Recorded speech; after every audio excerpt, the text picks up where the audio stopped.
surprise for your nose and your eyes. Imagine all the possibilities. Caan Floral. Well, they don't even have a good root system yet. You can see, right? There's not much going on. We use good potting soil for everything we grow. Perlite, vermiculite. There's no actual soil in our potting soil. Pretty soon they're going to be rooted out really nice, and it doesn't take long. If we grow them too warm, they grow too fast and they get too big. Now with this house, this is a very old, simple house. It's actually not that old for us, but we can roll the sides up right here to let the cool air in. So in the summertime, the fan keeps it cool at first, but then we just roll the sides up, and what happens, we throw all these perennials outside, and then we're going to have a whole bunch of flats in here right after them. So this house will be turned over twice this spring, and we just opened it up about 2 weeks ago. So we'll look inside of here quick. I know you guys look a little silly. This house up last week, and we planted it here for 1 day. 5 people planted 550 flats in 3 hours the other day. We got a new way of planting it that I'm going to show you. You would love this compared to the old way, because you were helping us when Lori, right? Okay.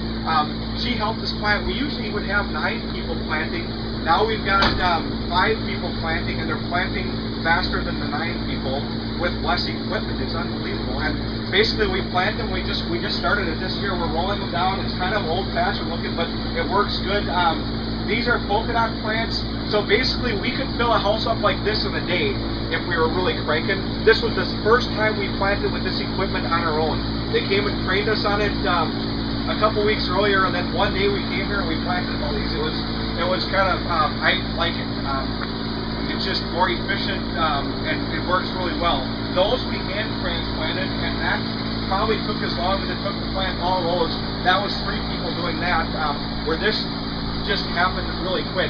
So within a couple days, these will all be hanging baskets shortly. This house will be full by the end of the week for sure, with different things. Because I don't like to heat them half full. It doesn't make sense, you know. Gas is too expensive to be heating half full houses, right? So what we usually put our spikes here first. This year we're going to hang the baskets up first, and when we hang them, we're walking around up on top of these benches hanging them. I'm going to show you these. Now here's a miss. This does not normally happen with plug, because each one of them is its own plant.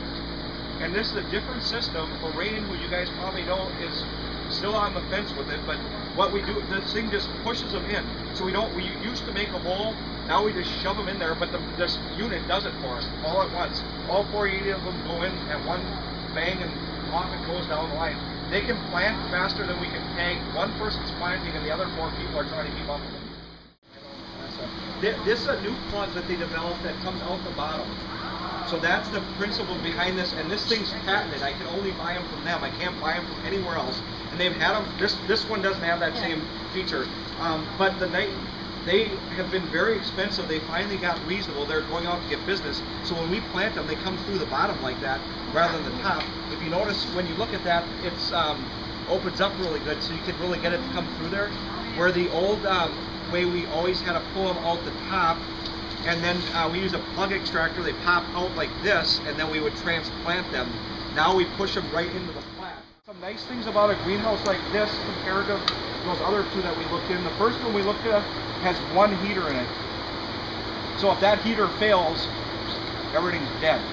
Now we do have alarms on some of them. The second house we looked at had 2 heaters in it. So if one of them works, well, we'll be all right.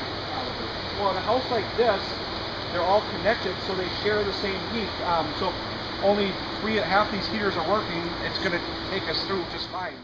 Not too many years ago, we were selling our tomatoes for 99 cents. Well, someone told me they were selling them for $2.99 and $3.99 at Home Depot. So I thought, well, now we're up to $1.99. We're still below. So actually, we're in many cases less than what people believe. In fact, right across the board, in a lot of cases, we're cheaper than them on annuals and a lot of other things. When it comes to some other things, no, they might beat us. And we know what we did to our plants.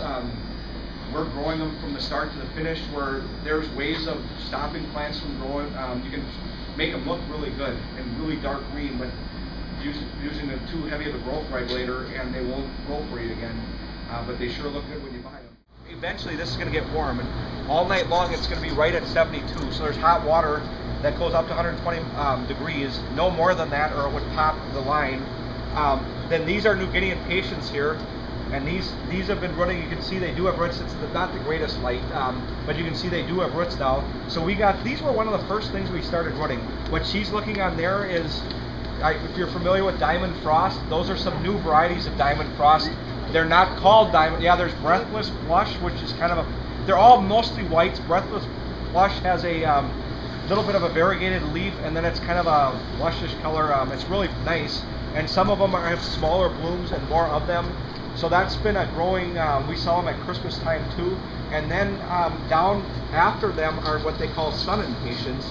Just point right in front of you there. Yeah, those are sun impatiens. And I never realized, someone came in here a couple years ago, they wanted sun impatiens. I said, well, you can try, I thought they were the New Guineas, but these are true sun impatiens. And I saw them growing in various degrees of sun at a lady's house. She had them planted in a bed. She had 6 of them.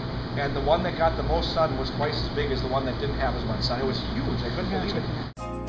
Yeah, I got a surprise.